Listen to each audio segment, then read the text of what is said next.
শান্তির প্রতি হাত পাখান। যারা নৌকায় নির্বাচন করে তারা নৌকা চালাতে পারে না, যারা ধানের শীষে নির্বাচন করে তারা ধান কাটতে পারে না, যারা নাঙ্গল নির্বাচন করে নাঙ্গল বইতে পারে না, যারা কাস্তে কুঠার নিয়ে নির্বাচন করে তারা নিজের রাত্রি ভাবতে পারে না।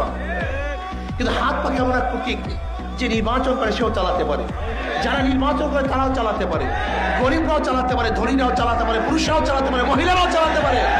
মুসলমানদের প্রতি হাত পাখা, হিন্দুদের প্রতি হাত পাখা। কারেন্ট ফেল করবে কিন্তু হাত পাখা ফেল করবে না। সবাইকে শান্তি দেয়, ভেদাভেদ ব্যতি রেখে সবাইকে শান্তি দেয় এই হাত পাখা। সবাই কাছে থাকে হাত পাখা, সবাই বিছানায় থাকে হাত পাখা, সবার সঙ্গে থাকে হাত পাখা।